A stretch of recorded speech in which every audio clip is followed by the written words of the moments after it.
Shalom. Puji nama Tuhan, kita boleh berkumpul kembali lagi untuk beribadah kepada Tuhan. Namun sebelum kita masuk dalam hadirat Tuhan, mari kita menenangkan hati kita dengan mengambil sikap saat teduh dimulai.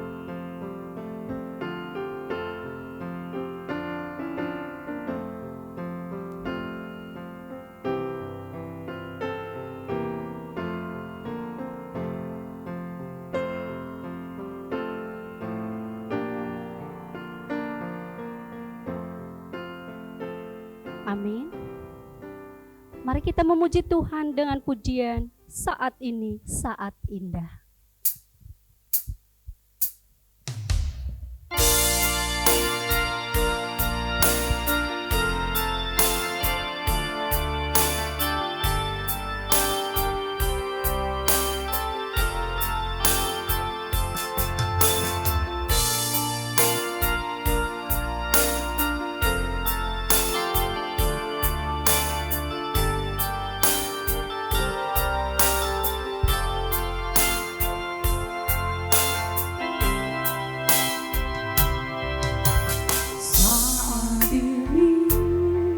Saat indah ku memuji dan menyembah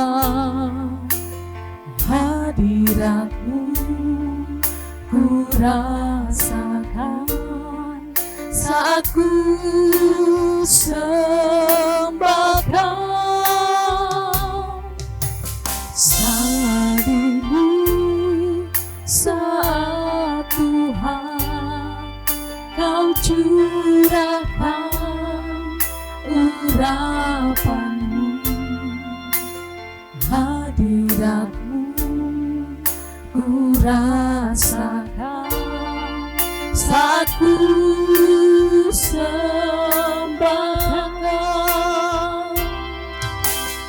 Hadirat-Mu ku rasakan saat ini, saat ini. Urapan-Mu ku rasakan saat aku menyembah Kau Tuhan.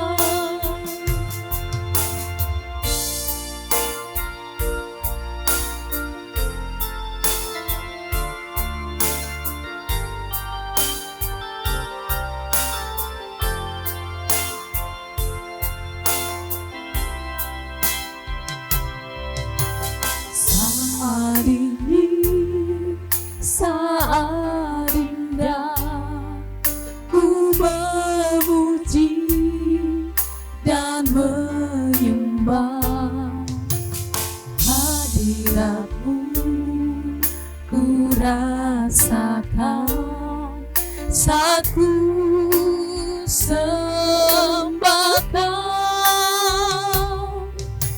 Saat ini, saat Tuhan Kau curahkan urapan-Mu,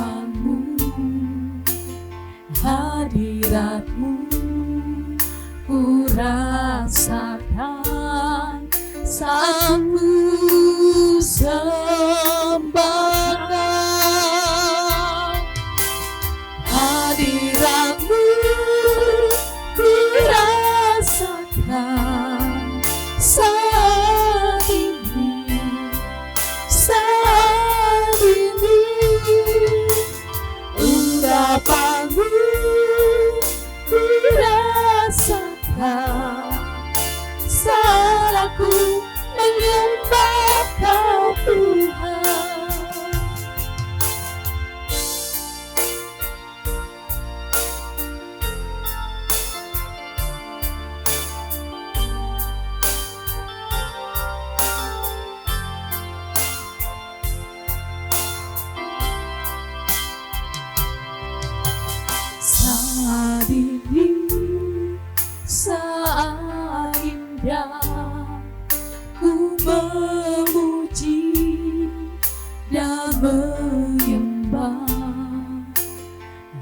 hadirat-Mu ku rasakan saat ku sembahkan.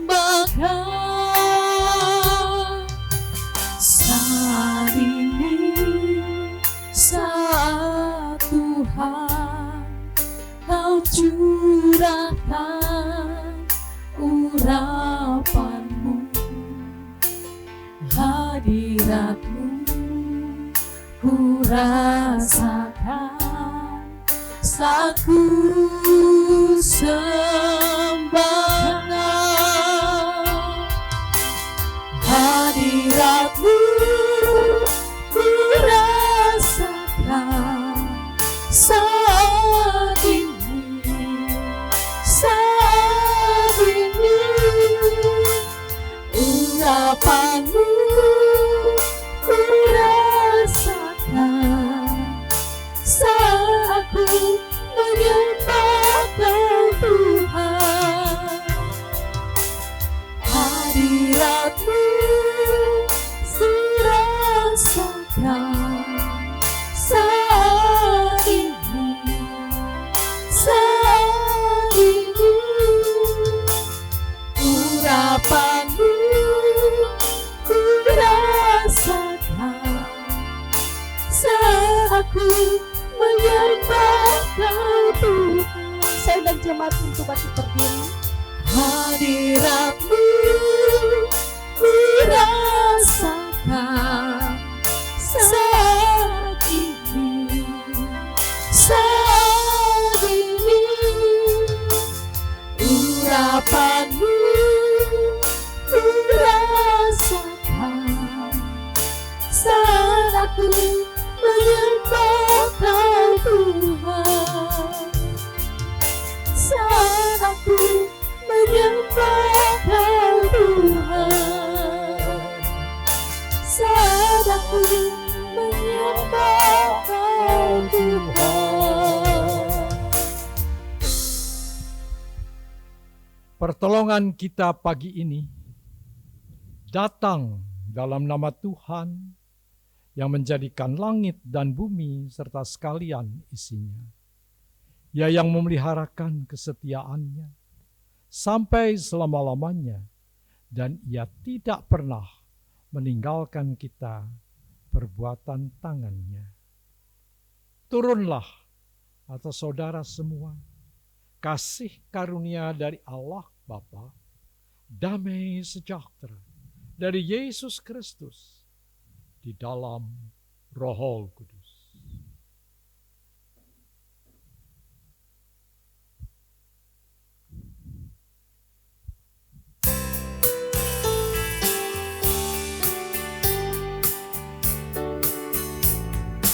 Hormat bagi Allah Bapa, hormat bagi anaknya, hormat bagi Roh penghibur ketiganya yang esa. Haleluya, haleluya, ketiganya yang esa.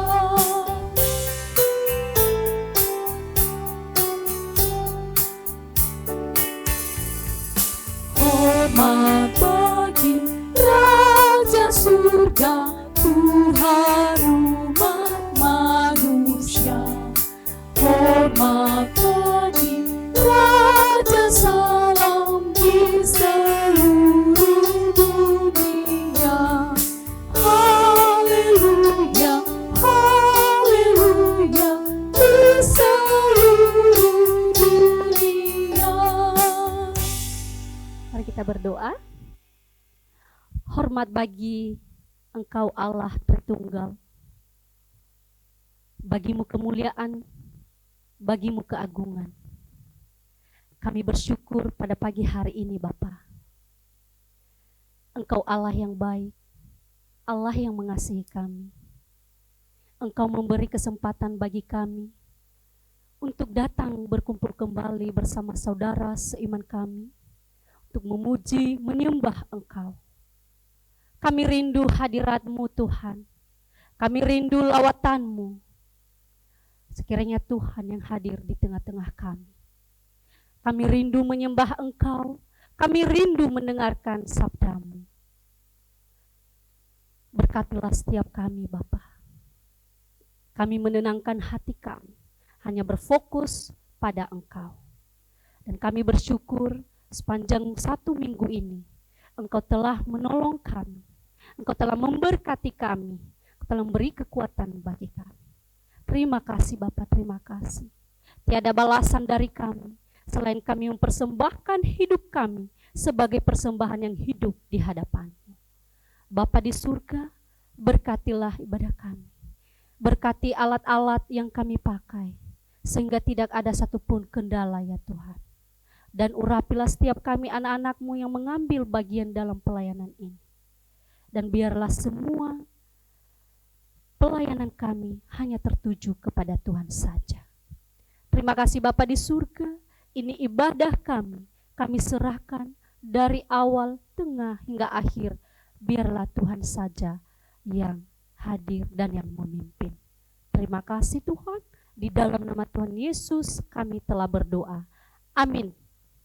Dengan tetap berdiri, kita memuji Tuhan dengan pujian Kusuka Masyurkan.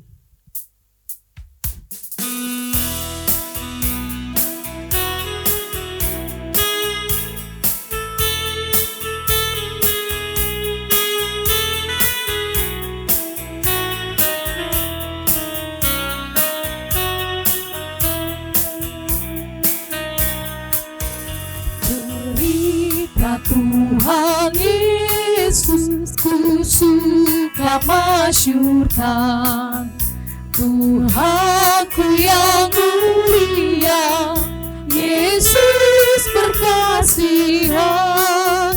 Cerita itu indah dan memanglah benar. Bersukalah hatiku dan jiwa pun gemar. Cerita Tuhan Yesus, cerita yang mulia, masyurkan Injil Yesus selama-lamanya.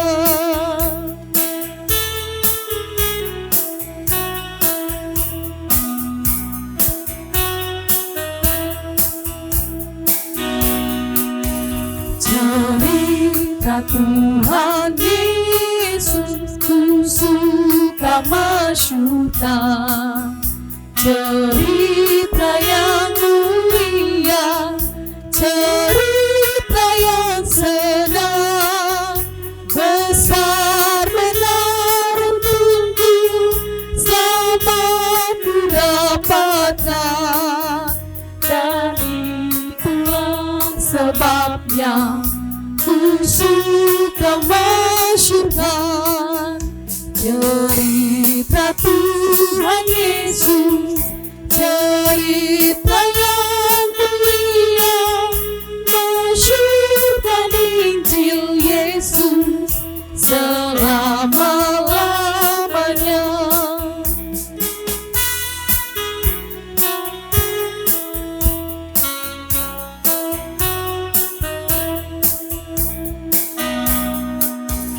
Cerita Tuhan Yesus, ku suka masyurkan.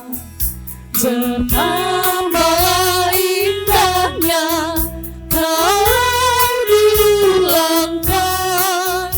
Jika lawan pendengar kau tinggal dalam bab, datanglah sekarang dengar cerita yang sedap.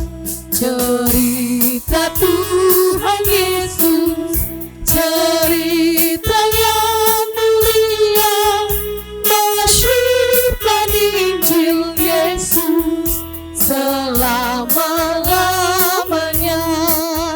Cerita Tuhan Yesus, cerita yang mulia, masyurkan Injil Injil Yesus selama-lamanya. Silakan duduk.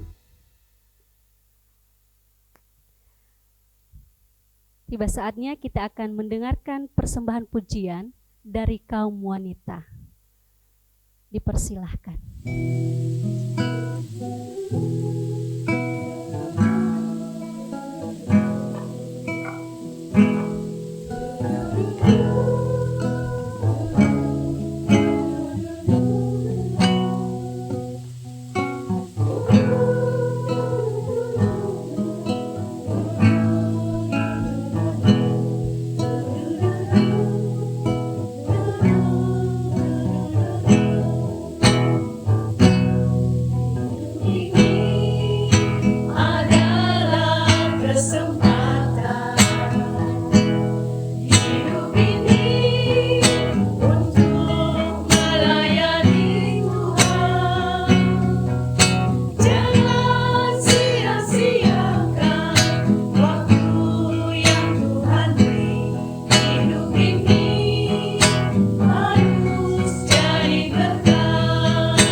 Saat ini kita akan mendengarkan firman Tuhan. Mari kita mempersiapkan hati kita. Namun sebelumnya kita akan memuji Tuhan dengan pujian Injil yang hidup.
tugas kewajiban,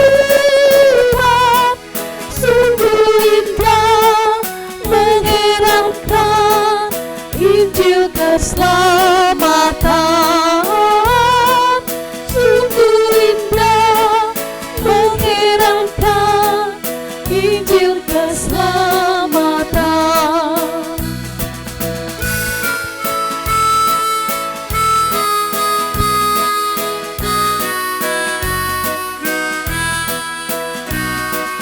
Tuhan Yesus karuniakan Injil keselamatan, yang berdosa hai dengarkan Injil keselamatan. Bagimu tersedia selamat sentosa, sungguh indah mengherankan Injil keselamatan, sungguh indah mengherankan Injil keselamatan.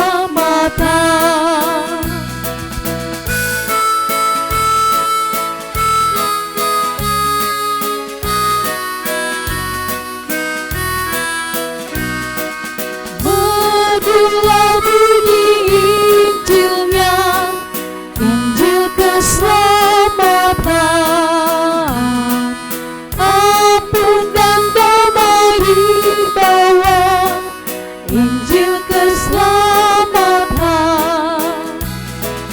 Oh Juru Selamatku, sucikan jiwaku, sungguh indah mengherankan Injil keselamatan, sungguh indah mengherankan Injil keselamatan.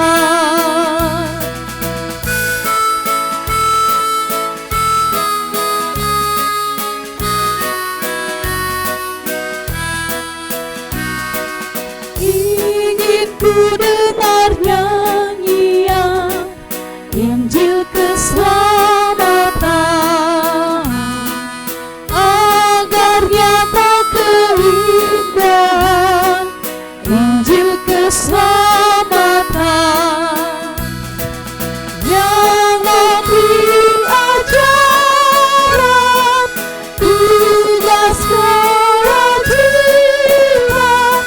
sungguh indah mengherankan Injil keselamatan, sungguh indah mengherankan Injil keselamatan.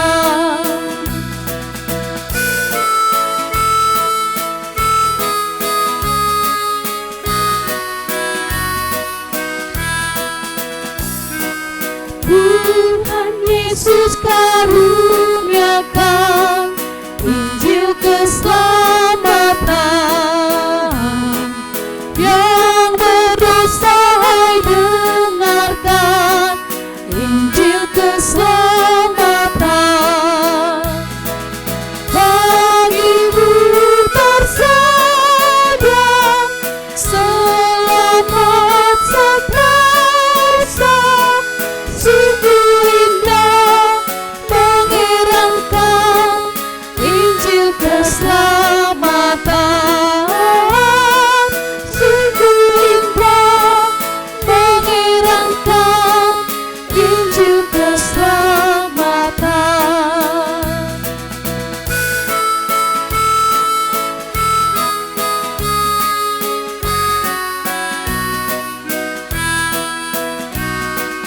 Merdulah bunyi Injilnya, Injil keselamatan, ampun dan damai dibawa Injil keselamatan. Oh Juru Selamatku, sucikan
Mari kita berdoa. Tuhan Allah Bapa kami yang di surga, kami mengucap syukur dan terima kasih kalau pada pagi ini Engkau masih mengingatkan kami akan Injil-Mu ya Tuhan. Kami tahu Injil-Mu itu adalah kekuatan-Mu untuk menyelamatkan manusia. Tidak ada kekuatan yang lain Tuhan yang Kau berikan supaya manusia selamat. Hanya oleh Injil-Mu ini Tuhan, orang boleh datang kepada Tuhan, boleh menerima pengampunan dosa, boleh diselamatkan sehingga hidup kekal bersama Tuhan. Terima kasih Engkau mengajarkan kepada kami akan Injil-Mu ini Tuhan. Kiranya Injil-Mu terus terngiang di dalam hati pikiran kami sehingga kami mau memberitakan, mau mewartakan kepada orang yang belum menerima Tuhan. Terima kasih kalau pagi ini kami akan mendengarkan kebenaran firman-Mu. Kiranya Tuhan menolong kami. Tuhan memberikan kekuatan kepada kami untuk mengenal Tuhan melalui firman-Mu kali ini Tuhan. Terima kasih ya Tuhan, hal-hal yang membuat kami tidak fokus, kami mohon Engkau menolong kami. Supaya kami mendengar firman-Mu hari ini untuk menguatkan kehidupan kami. Terima kasih Engkau mengurapi kami semuanya Tuhan. Supaya firman-Mu ini berkenan untuk menolong kehidupan kami. Terima kasih ya Tuhan, di dalam nama Tuhan Yesus kami berdoa. Amin.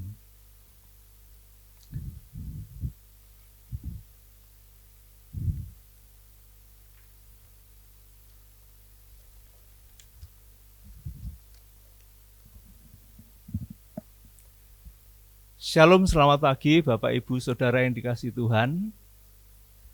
Baik, pagi ini kita akan belajar firman Tuhan dari Dua Raja-Raja 2 ayat yang ke-9 sampai ayat yang ke-15. Dua Raja-Raja pasal 2 ayat 9 sampai yang ke-15. Saya akan bacakan untuk Bapak Ibu semuanya.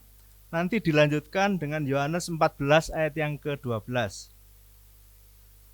Dan sesudah mereka sampai di seberang, berkatalah Elia kepada Elisa, mintalah apa yang hendak kulakukan kepadamu sebelum aku terangkat daripadamu. Jawab Elisa, biarlah kiranya aku mendapat 2 bagian dari rohmu. Berkatalah Elia, yang kau minta ini itu adalah sukar, tetapi jika engkau dapat melihat aku terangkat daripadamu, akan terjadilah kepadamu seperti yang demikian, dan jika tidak, tidak akan terjadi. Sedang mereka berjalan terus sambil berkata-kata, tiba-tiba datanglah kereta berapi dengan kuda berapi memisahkan keduanya.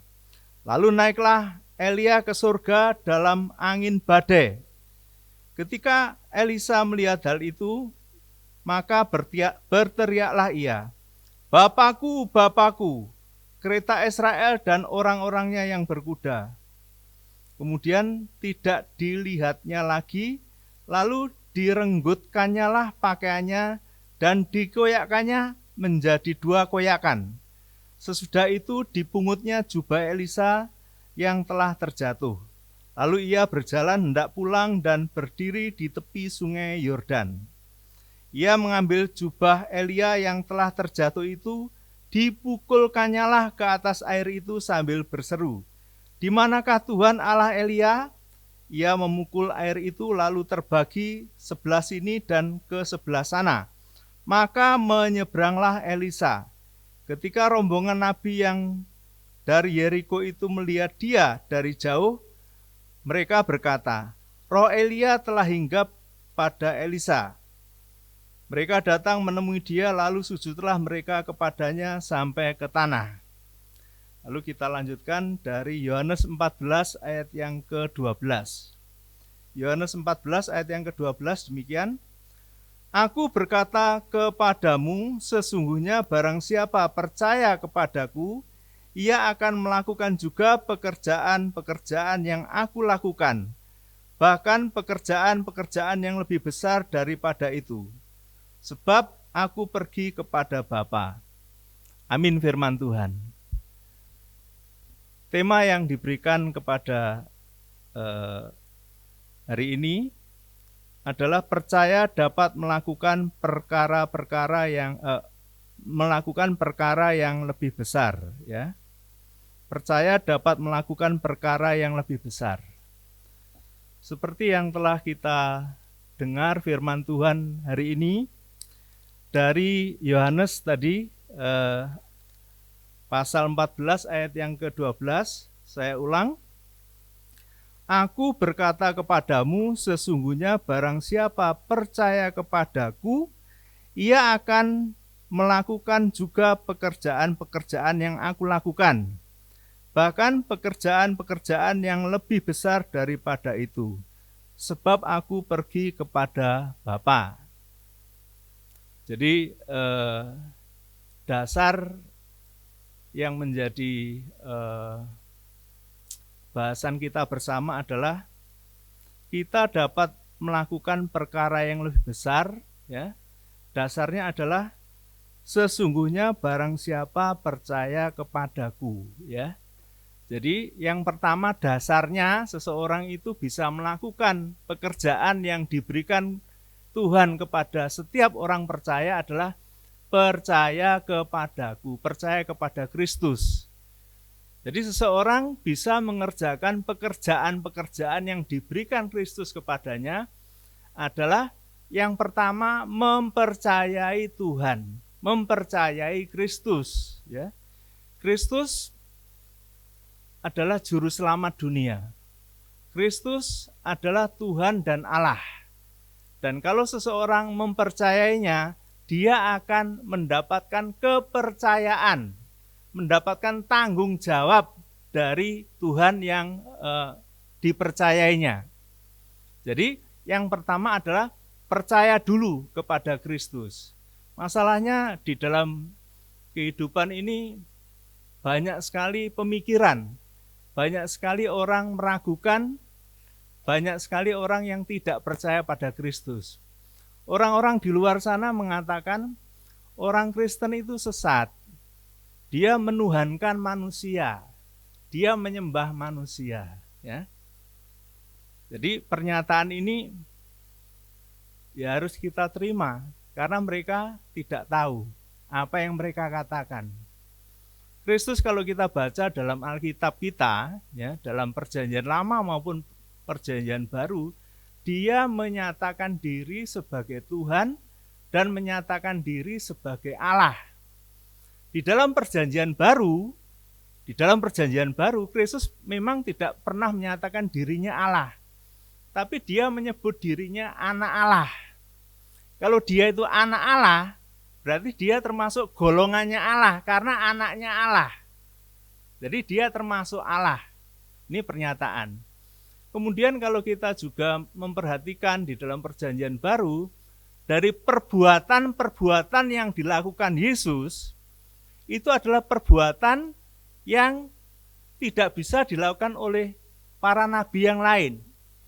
Para pemimpin agama yang lain tidak akan bisa melakukan. Kenapa demikian? Yesus bisa mengampuni dosa. Ketika orang itu sakit dibawa pada Kristus, ya, dia mengatakan dosamu sudah diampuni. Siapa yang dapat mengampuni dosa selain Allah? Manusia tidak bisa mengampuni dosa karena pengampunan dosa itu berhubungan dengan masa kekal, kehidupan kekal. Dan kehidupan kekal itu yang punya adalah Tuhan sendiri, Allah sendiri. Kristus mau mengampuni dosa. Berarti dia menyatakan diri sebagai Allah. Dia juga menyatakan diri bahwa ucapannya disebut sebagai firman. Firman Kristus. Ya, jika engkau mendengarkan firman-Ku. Jadi Kristus menyatakan ucapannya itu adalah firman. Padahal ucapan yang disebut firman itu hanya Allah yang punya. Nabi tidak punya, rasul tidak punya. Ya. Pemimpin dunia tidak punya, yang punya adalah Allah yang menciptakan manusia.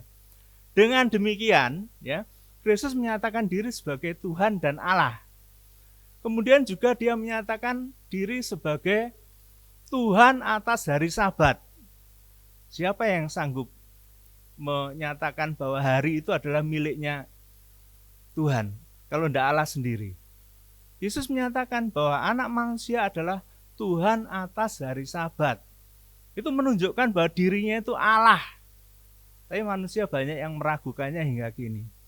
Bahkan nanti kalau kita baca di dalam Yohanes 5 ayat yang ke-27 dan 28, dia nanti akan membangkitkan orang mati yang ada di kuburan itu, yang sudah jadi debu tanah, yang sudah jadi abu. Dibangkitkan semua. Apakah ada seorang yang sanggup membentuk kembali manusia dengan utuh, yang kekal, selain Allah? Gak bisa. Hanya Allah yang sanggup membentuk manusia dalam waktu yang sama, mereka bangkit semua dari kematian. Jadi bangkit tubuhnya untuk mengalami penghakiman. Jadi Yesus itu Allah. Banyak orang yang meragukan. Yesus menyatakan diri sebagai Tuhan dan Allah. Itu yang kita percayai. Orang yang percaya kepadanya tadi disebut sebagai orang yang menerima tanggung jawab, yaitu melakukan pekerjaan-pekerjaan yang dilakukan Yesus. Dan itu berat. Mempercayai Yesus itu berat. Percaya bahwa Yesus itu Tuhan itu berat. Mempercayai Yesus sebagai Allah itu berat. Karena apa? Karena seseorang ketika percaya kepada Yesus sebagai Tuhannya, sebagai Allahnya, dia harus ada di posisi di bawahnya di dalam kehidupannya. Artinya menempatkan Allah, menempatkan Yesus itu yang tertinggi di dalam kehidupannya. Kalau seseorang di dalam kehidupannya menempatkan dirinya sendiri lebih tinggi dari Allah, dari Yesus, ia ragu-ragu, ia tidak percaya pada Yesus. Pastilah orang yang demikian tidak akan menghasilkan perubahan hidup yang berarti di kehidupannya. Kenapa? Karena dia menempatkan yang salah. Kristus hari ini mengatakan, barang siapa percaya kepadaku, orang yang percaya pada dia harusnya menempatkan Yesus pada posisi yang benar.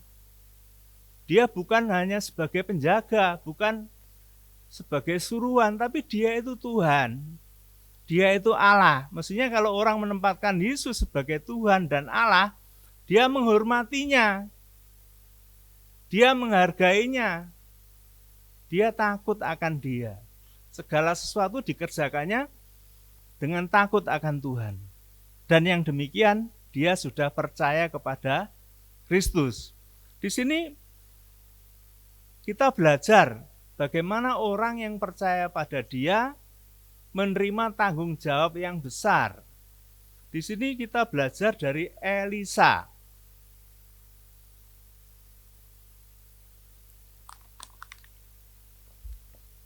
Di sini kita belajar dari Elisa. Siapa Elisa? Elisa itu adalah orang yang dipilih oleh Tuhan, ya. Jadi yang ditunjuk oleh Tuhan. Bukan Elia yang menunjuk kalau saya baca, ya. Dipilih oleh Tuhan untuk menggantikan pelayanan Elia. Kenapa kok Elia harus diganti? Karena pada waktu itu pelayanan Elia memang menggemparkan Israel, ya. Dia sebagai nabi yang memiliki kuasa besar dari Tuhan, dia mengatakan hujan tidak turun terjadi, ya. Jadi ini sesuatu yang besar. Bahkan dia adu kebenaran dengan nabi-nabi Baal pada waktu itu, ya. Ada 450 nabi Baal, ya. Di Karmel pada waktu itu beradu kesaktian dengan Elia. Tapi yang terjadi apa? Elia seorang diri, ya. Tapi Tuhan mendengarkan. Semua nabi Baal akhirnya tidak bisa berbuat apa-apa kalau kita baca di situ. Kemudian semua nabi Baal itu dibunuh. Hanya Elia sendiri. Kemudian setelah itu Elia ketakutan, ya, karena dia diburu-buru oleh Isabel, istri dari Ahab. Ini yang mengakibatkan dia mengalami depresi besar, mengalami ketakutan besar.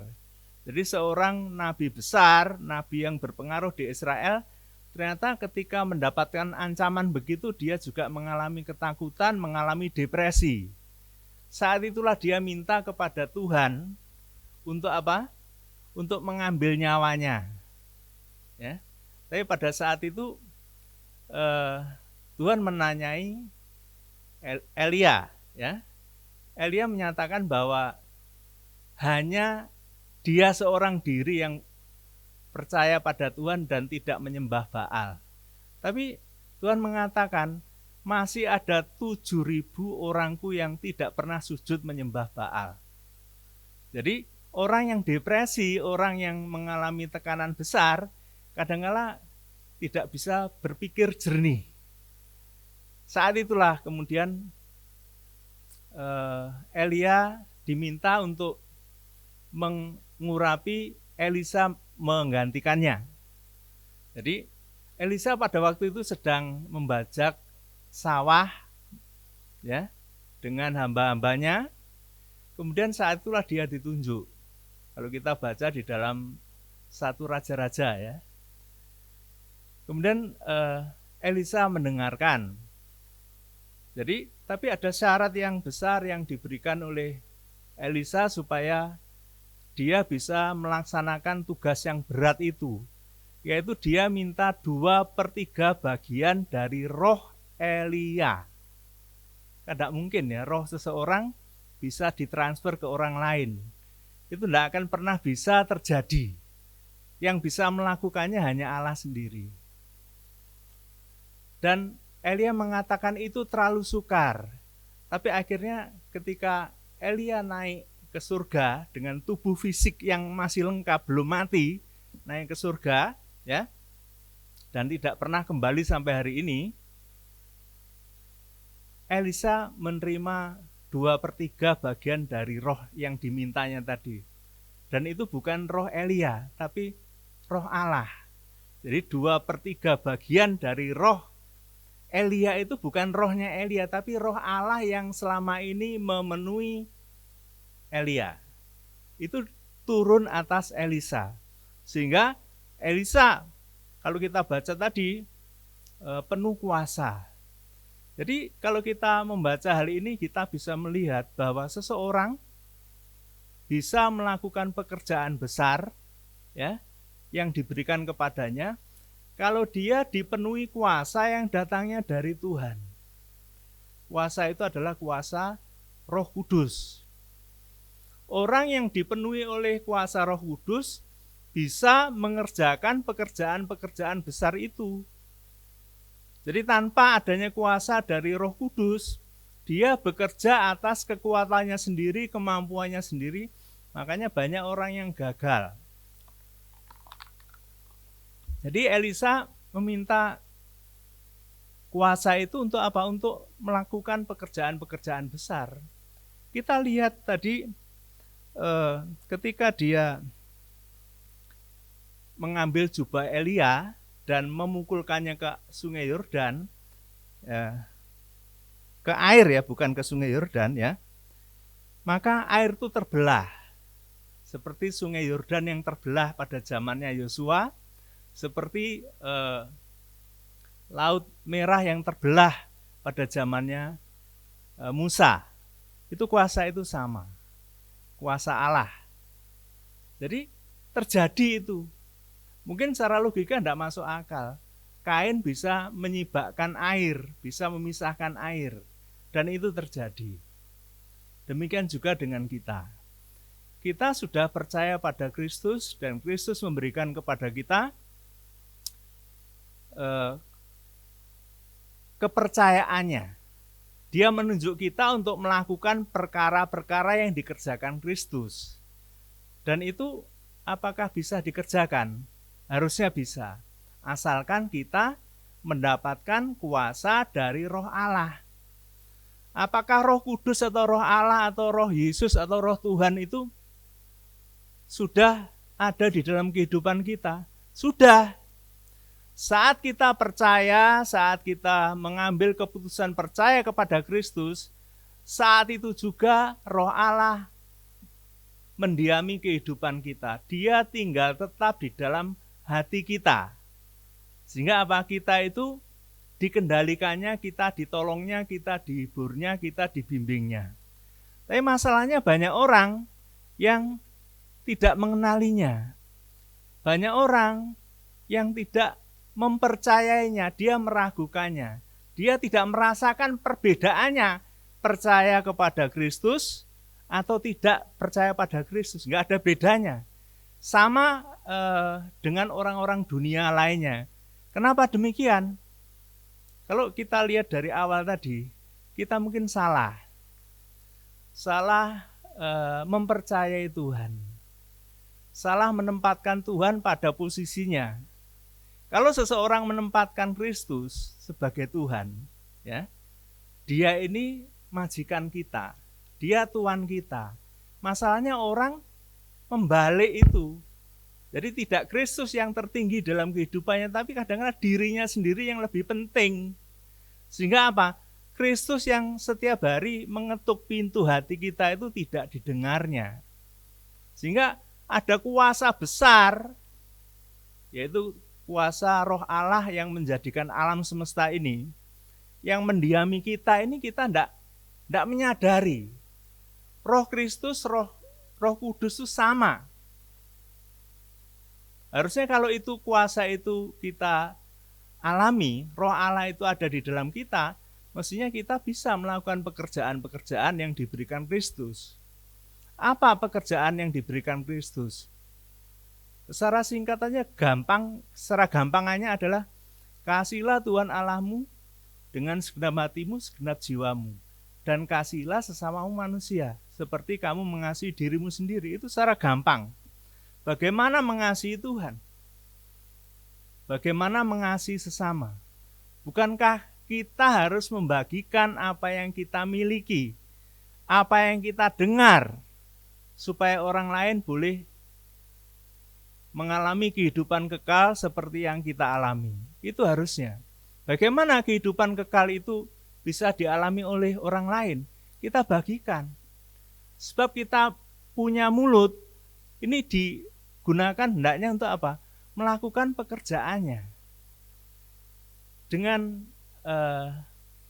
hidup benar di hadapan Tuhan, dengan melakukan pekerjaan yang benar di hadapan Tuhan, dengan jujur, dengan tulus, dengan adil, dengan kasih, orang akan melihat kehidupan kita. Sehingga kita dipercaya. Tapi sebaliknya kalau kita tidak menempatkan Tuhan pada posisi yang benar, dampaknya apa? Ucapan kita menjadi tidak memiliki kuasa. Ucapan kita tidak bisa mengubah suasana. Kehidupan kita tidak dipercaya orang lain. Padahal Tuhan meminta kita apa? Untuk mengerjakan perbuatan besar kan. Harusnya itu bisa terjadi. Jadi pada kesempatan hari ini kita diingatkan satu hal bahwa pekerjaan-pekerjaan besar itu bisa dilakukan seseorang, ya. Asalkan dia mendapatkan kuasa dari Roh Allah. Ya. Kuasa dari Roh Allah tentunya harus tidak memiliki keraguan. Sebab Roh Allah itu, Roh Kudus itu ya, dia mengingatkan apa yang dilakukan Kristus. Jadi apa yang dilakukan Kristus itu diingatkan kepada seseorang untuk dilakukan. Ya. Nah, ini yang harus kita pahami. Seringkali orang tidak melakukan demikian. Justru Roh Kudus itu dieksplorasi untuk kepentingan dirinya. Padahal Roh Kudus itu digunakan untuk apa? Untuk melakukan pekerjaan-pekerjaan yang besar, yang tidak mampu dilakukan oleh manusia, tidak mampu dilakukan oleh akal sehat, tapi berserah kepadanya. Ada banyak orang-orang besar yang ditulis dalam Alkitab. Mereka sebagai pahlawan iman. Murid-murid Yesus bisa melakukan hal-hal yang besar. bahkan melampaui kekuatannya, tidak masuk akal bisa mengerjakan. Orang-orang ketika melihat Petrus dan Yohanes bisa membangkitkan orang lumpuh, orang-orang itu heran, kenapa? Dia kan bukankah nelayan? Kok dari mana dia bisa punya kemampuan seperti itu? Bisa menyembuhkan orang lumpuh. Bahkan mereka bisa membangkitkan orang mati. Ini sesuatu yang luar biasa. Elisa bahkan ketika sudah mati, tulang-tulangnya itu masih mempunyai pengaruh yang besar. Jadi ada keajaiban yang dilakukan oleh orang-orang yang hidupnya mau dipakai oleh Tuhan. Banyak pekerjaan Kristus yang harus dilakukan oleh semua orang yang percaya kepada Dia. Jadi orang-orang yang percaya kepada Tuhan ini sebenarnya memiliki tanggung jawab yang besar. Karena dia dipercaya oleh Tuhan untuk apa? Melakukan pekerjaan-pekerjaannya. Apakah Kristus tidak bisa melakukan pekerjaannya itu sendiri? Mungkin orang berpikir, kenapa dia harus naik ke surga? Apakah dia mengabaikan umatnya, menelantarkan umatnya? Tidak. Dia naik ke surga untuk apa? Untuk kepentingan yang jauh lebih besar. Dia menyediakan tempat bagi kita. Dia membawa doa orang-orang yang percaya kepadanya kepada Allah Bapa. Dia membela orang-orang yang percaya kepadanya di hadapan Allah Bapa. Karena orang-orang yang percaya itu setiap hari seringkali mendapatkan tuduhan-tuduhan dari kuasa kegelapan. Kristus yang membela, Dia pembela kita. Bahkan Dia juga, kalau kita baca di dalam Ibrani pasal 1 ayat yang ketiga kalau nggak salah, Dia itu menopang segala yang ada dengan firman-Nya. Jadi segala ciptaan ini, segala yang ada itu ditopang dengan firman-Nya. Betapa besar firman Kristus, kuasanya. Dan itulah Tuhan kita. Tuhan kita mempunyai kekuasaan yang tak terhingga. Di bumi, di surga, di alam semesta Dia ada. Walau Dia ada di surga, Dia juga bisa datang di tempat ini. Karena Dia pernah mengatakan 2-3 orang berkumpul dalam namaku, aku ada di tengah-tengah mereka. Bahkan kalau kita baca dalam kitab Wahyu, jemaatnya itu ada di dalam genggaman tangannya. Ini suatu yang luar biasa. Tuhan memelihara secara khusus orang-orang yang dikasihinya.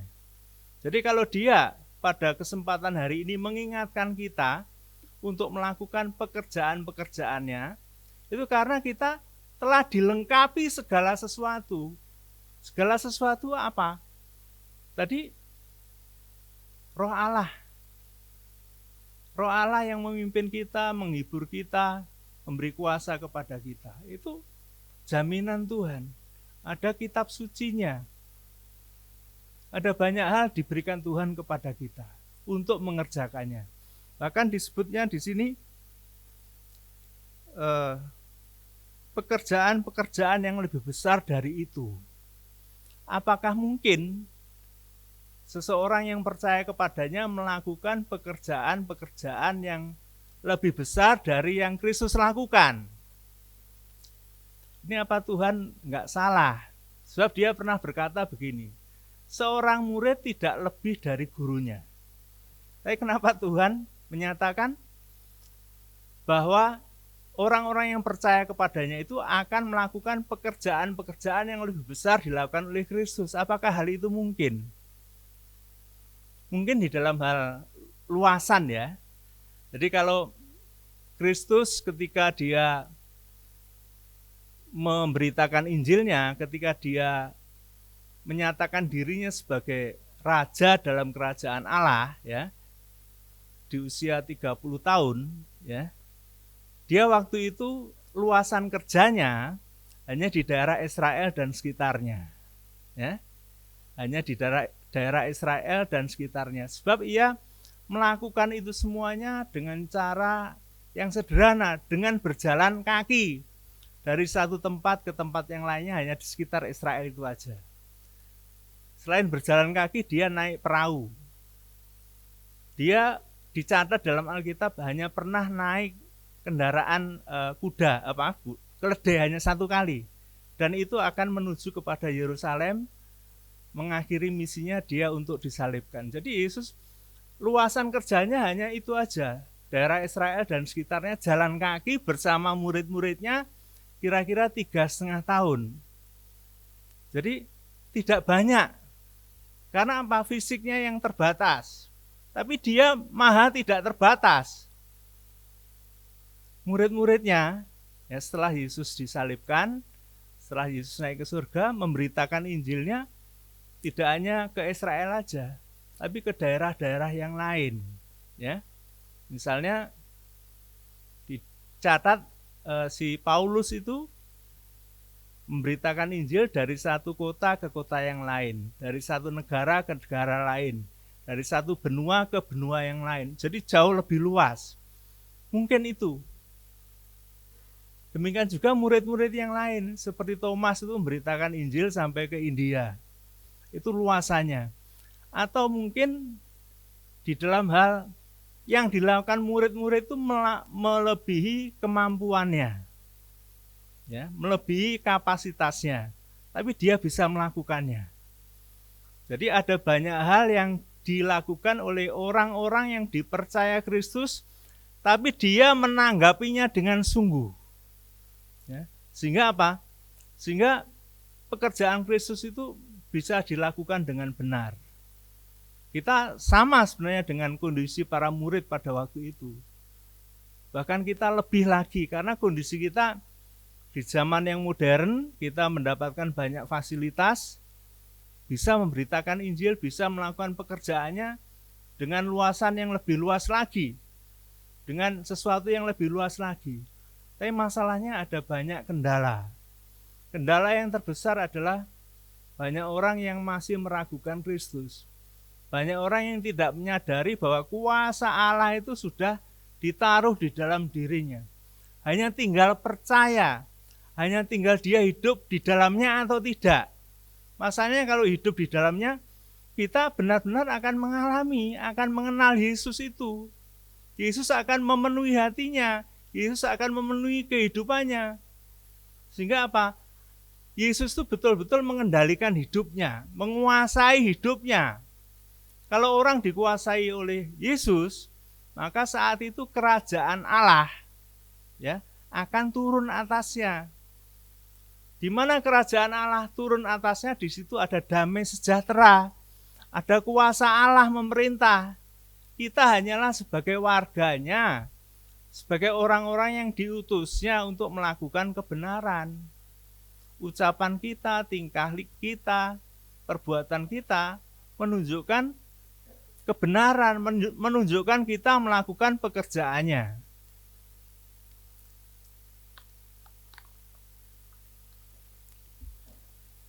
Jadi Bapak Ibu Saudara yang dikasihi Tuhan, kita tahu bahwa kita hidup di dunia ini ketika mengambil keputusan percaya kepada Dia, kita itu dipercaya sebagai apa? Sebagai orang yang melakukan pekerjaannya. Pekerjaannya banyak. Di semua bidang kehidupan itu Tuhan mengutus kita supaya nama Tuhan dipermuliakan, supaya kita boleh mengerjakan kebenarannya, sehingga banyak orang percaya, sehingga Injilnya ini bukan berita kosong, bukan hanya diperdengarkan di gereja saja, tapi juga kepada orang-orang yang belum percaya. Dunia membutuhkan Injil. Kenapa? Karena satu-satunya kekuatan Allah untuk menyelamatkan manusia hanya melalui Injil. Tidak ada cara yang lain. Misalnya dengan berbuat baik, dengan amalan, dengan selalu membaca kitab suci. Tidak. Hanya oleh Injilnya. Karena di dalam Injilnya itu ada kekuatan besar. Di dalamnya ada Kristus. Kristus yang mati disalibkan untuk menggantikan dosa kita. dia bangkit dari kematian, dia menjadi raja di atas segala raja. Jadi pada kesempatan hari ini kita diingatkan kembali, panggilan kita adalah untuk mengerjakan pekerjaannya. Kalau Elisa bisa dipakai secara luar biasa, ya, karena dia meminta syarat supaya dia mendapat 2/3 bagian dari roh Elia, dan akhirnya mendapatkan, sehingga dia melakukan banyak pekerjaan hebat, melebihi gurunya, melebihi Elia. Tentunya kita juga akan mengalami hal yang serupa. Waktu kita semakin pendek, ya, apakah kita sudah melakukan pekerjaannya atau belum? Sebab apa? Kalau kita melakukan pekerjaannya dengan sungguh, pastilah ada banyak yang bisa kita kerjakan, sehingga nama Tuhan boleh dipermuliakan. Amin firman Tuhan, mari kita berdoa.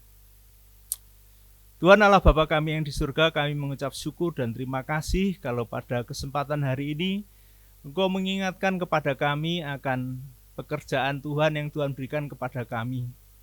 Kami tahu Tuhan, Engkau sudah mengangkat kami sebagai anak-anak Allah yang Tuhan berikan kuasa besar sebagai utusan Tuhan untuk melakukan pekerjaan-pekerjaan Tuhan, bahkan memberitakan Injil Tuhan kepada orang yang belum mendengarnya Tuhan. Terima kasih ya Tuhan, Engkau memberikan kepada kami status sebagai utusan Tuhan. Tuhan mendelegasikan kuasanya kepada orang-orang yang disebut anak-anak Allah ini Tuhan, supaya mengerjakan pekerjaan Tuhan. Terima kasih, kami mohon Engkau mengampuni kami kalau selama ini kami hanya berpikir tentang keselamatan diri, tentang keadaan diri, tapi tidak menempatkan Engkau sebagai Tuhan dan Juru Selamat, sehingga kami lupa akan panggilan Tuhan untuk memberitakan Tuhan. Terima kasih Tuhan, kiranya Tuhan menolong kami semuanya, bahwa jemaat-Mu untuk bisa mengenal Tuhan lebih sungguh, supaya mereka menjadi orang-orang yang sungguh-sungguh, menjadi pelayan yang sungguh-sungguh untuk memberitakan kebenaran Tuhan. Terima kasih, dalam nama Tuhan Yesus kami berdoa. Amin.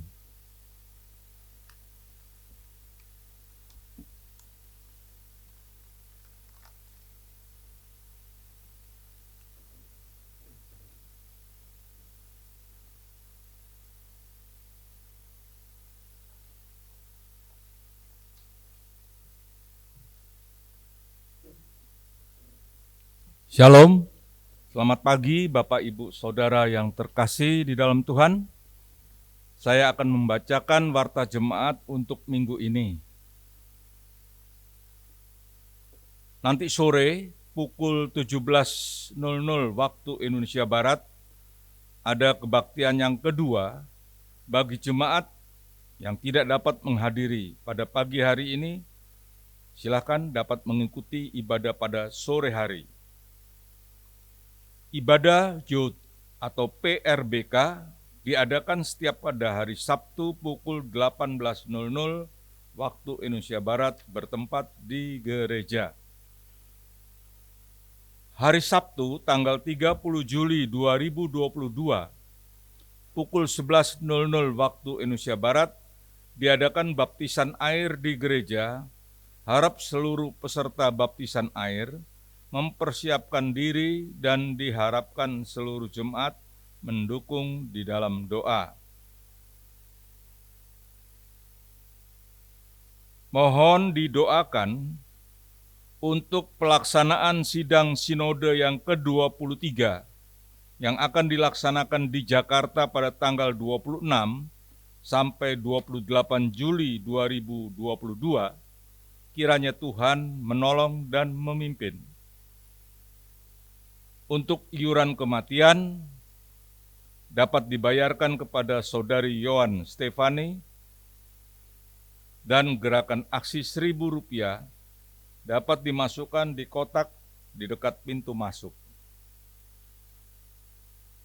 Perlu diketahui bahwa setelah ibadah selesai, ada rapat koperasi. Harap seluruh peserta koperasi atau anggota koperasi dapat berkumpul setelah ibadah. Persembahan hari ini, jemaat diberi kesempatan untuk memberikan persembahan untuk pekerjaan Tuhan dalam bentuk kolekte pada kantong berwarna merah, dan untuk persembahan kantong biru digunakan untuk mendukung misi pekabaran Injil Bapak Troy dan keluarganya di Tibet, atau bisa juga ditransfer melalui rekening atas nama Bapak Adrianus Iwan. Persembahan hari ini akan dikumpulkan oleh Saudari Grace dan Saudari Tiffany. Pada yang bertugas silakan maju ke depan.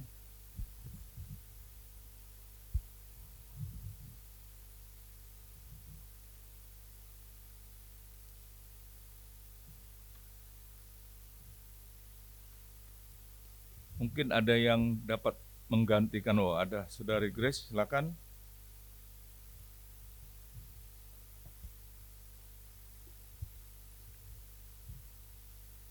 Firman Tuhan yang melandasi kita untuk memberi persembahan diambil dari Markus 16 ayat 20. Demikian firman Tuhan, mereka pun pergilah memberitakan Injil ke segala penjuru, dan Tuhan turut bekerja dan meneguhkan firman itu dengan tanda-tanda yang menyertainya. Mari kita berdoa untuk persembahan yang dijalankan. Kembali kami mengucap syukur kepadamu ya Tuhan. Kau begitu baik bagi kami, Engkau telah memelihara kehidupan kami dari hari lepas hari. Terima kasih atas berkat-berkat yang sudah Tuhan berikan kepada kami. Kini tiba saatnya bagi kami untuk mengembalikan sebagian dari berkat yang kami terima. Berkati persembahan ini Tuhan, agar persembahan ini dapat dipergunakan untuk pekerjaan Tuhan di tempat ini. Terima kasih Bapa. Dalam nama Tuhan Yesus kami sudah berdoa. Amin. Sementara persembahan dijalankan, kita memuji dengan lagu Nama Yesus Heranlah.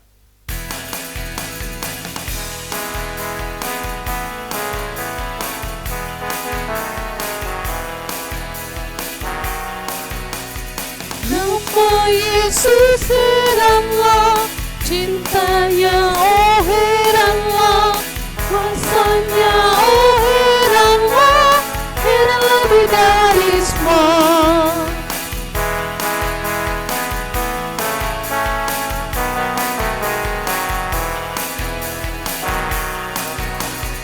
Nama Yesus heranlah, cintanya oh heranlah, kuasanya oh heranlah, heran lebih dari semua.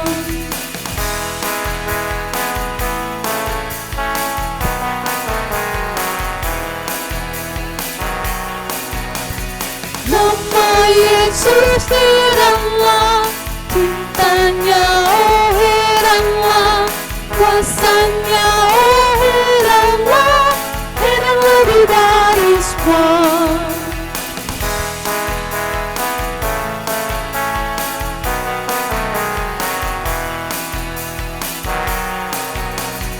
Nama Yesus heranlah, cintanya oh heranlah, kuasanya oh heranlah, heran lebih dari semua.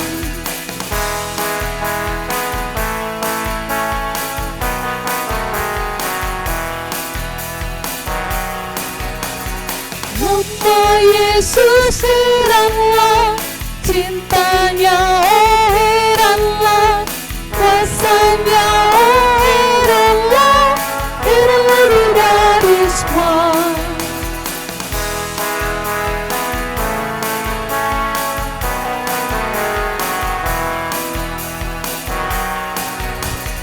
Nama Yesus heranlah, cintanya oh heranlah, kuasanya oh heranlah, heran lebih dari semua.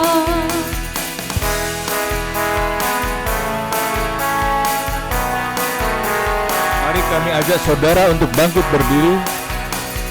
Nama Yesus heranlah, cintanya oh heranlah, kuasanya oh heranlah, heran lebih dari semua.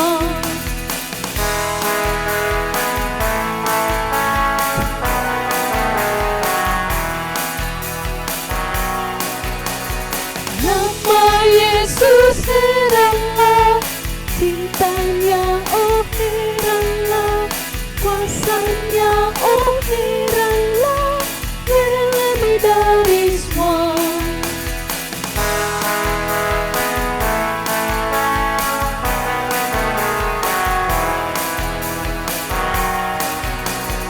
Nama Yesus heranlah, cintanya oh heranlah, kuasanya oh heranlah, heran lebih dari semua.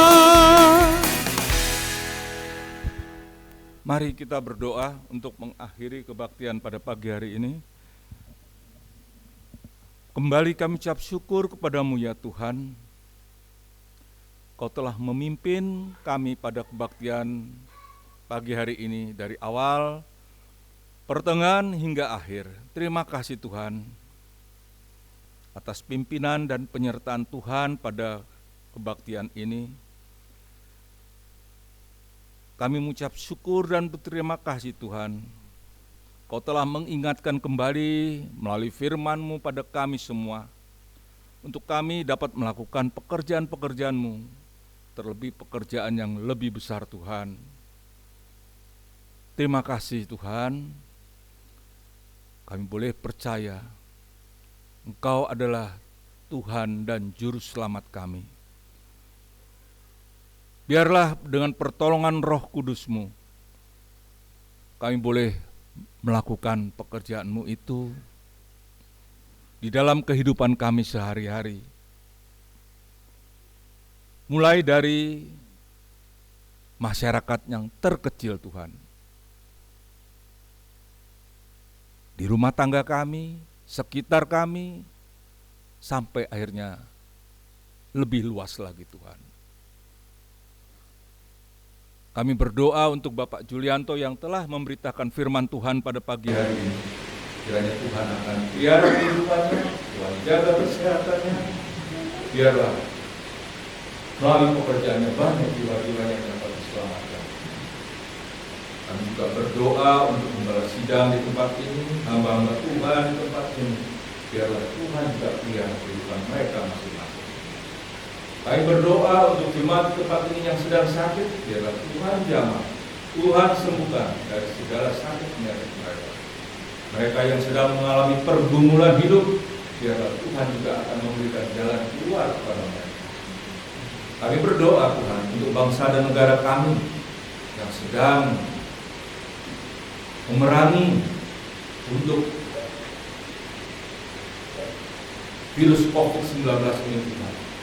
Kalau Tuhan, biarlah Tuhan akan melenyapkan semua virus-virus yang ada di permukaan bumi Indonesia, bahkan di seluruh dunia Tuhan. Kami berdoa untuk Bapak Presiden dan Wakil Presiden beserta jajarannya. Tuhan berikan hikmat, akal budi kebijaksanaan, agar mereka mampu untuk melaksanakan pekerjaan mereka masing-masing dengan benar. Terima kasih Bapak. Sebentar kami akan berpisah, kami akan pulang ke rumah kami masing-masing. Mohon pimpinan dan penyertaan Tuhan agar kami boleh tiba di rumah dengan selamat. Terima kasih Bapak. Di dalam nama Tuhan Yesus kami sudah berdoa.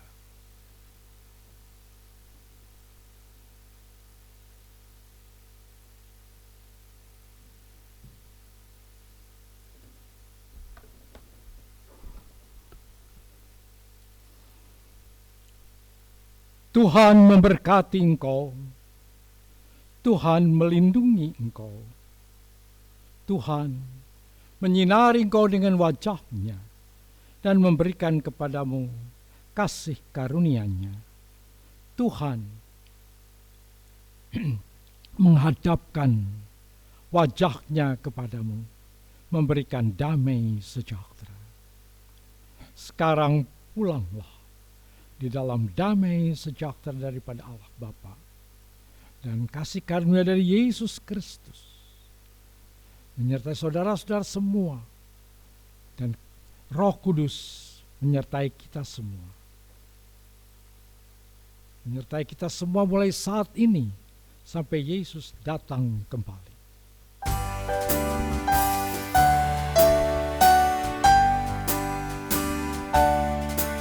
Bapa, terima kasih. Bapa, terima kasih. Bapa di dalam surga, ku berterima kasih. Amin. Silakan duduk dan doa.